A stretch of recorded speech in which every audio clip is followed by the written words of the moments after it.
kugura agakira tujya tugiye gukina mba nabibonye ngiye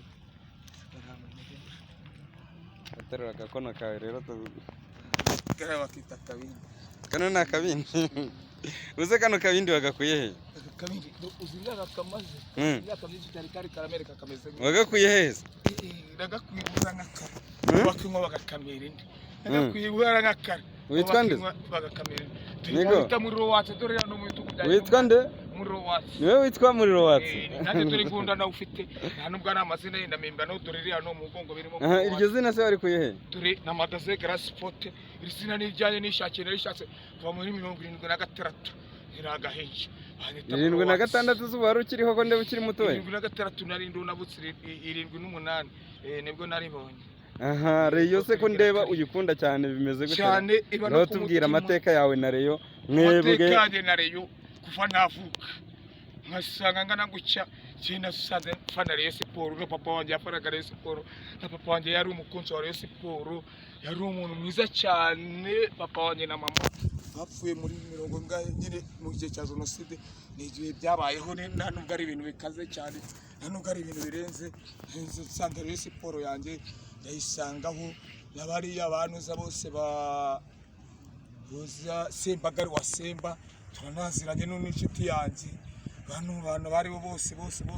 babariyo n'abandi bari bose abo ngabo n'abantu mubwira banakinira Reyo Sport bana bari bose ba Pichu bande bose babita na Jeremy ese Reyo watangiye kuba umufana wayo kuva ryari 78 mwahuriye se na Reyo watangiye kwifanira he na papa igeze kunyereza kujya ku ishuri nanga kujya ku ishuri ku kiye kigo wigaga hagana hehe wigaga Inyanza Reyo pepe noneho ndemeye Inyanza hariho imifatango handiho Reyo Sport yakoreraga imyitozo ku kibuga cy'Inyanza jewe nanga kujya kuri Reyo Sport umunsi wa mbere banangije kwa kabiri njya kwihebera Reyo Sport nuko ratangiye nkunda Reyo Sport haye na Reyo Sport ngageza ku ishuri ngajya kuri Reyo Sport kina nubwo nigeze nika ubwo warabyihoreye kubera Reyo Sport ariko na n'uyu munsi ubu se Reyo Sport wigeze ubonana n'abayobozi bayo ku buryo baba bakoze mu bafana bakomeye bayo jewe abafana bose bakomeye yaba ari Claude yaba ari Nandre niyo yaba ari n'umuyobozi uvuzweho na Sadati tujya n'Irwamagana yasinye ku bitabo nagendanaga n'ubu ndabifite uzambwenda bikwereke ubu zari bitabo ari ikintu kigaragaza ko uri umureyo n'uyu munsi nabizanye ariko ndabifite ibitabo by'amateka afite ikintu cyose cyose indi shatse kose niko mbitwara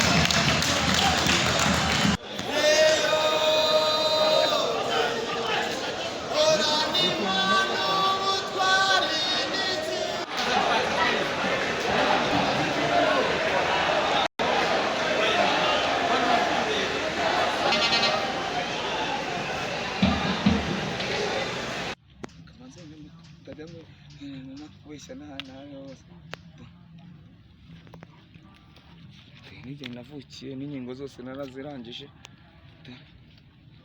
mahanga ni karita Reyo Sport turi no ku mukino wa mbere nta kibazo uri buze kubinyereka turi muri interview nta kibazo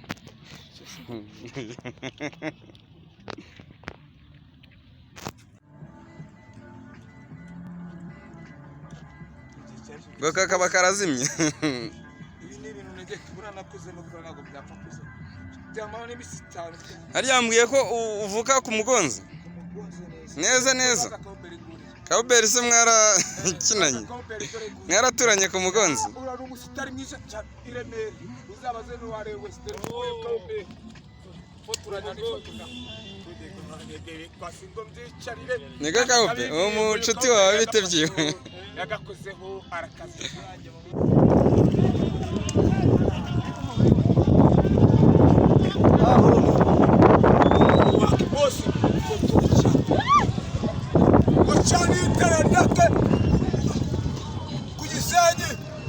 amatara cana umuriro wanjye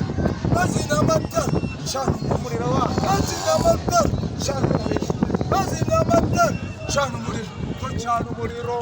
gucana umuriro gucana umuriro gucana umuriro gucana umuriro gucana umuriro. Ese uwo muriro uwucaniye iki? Iyo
Karabaye.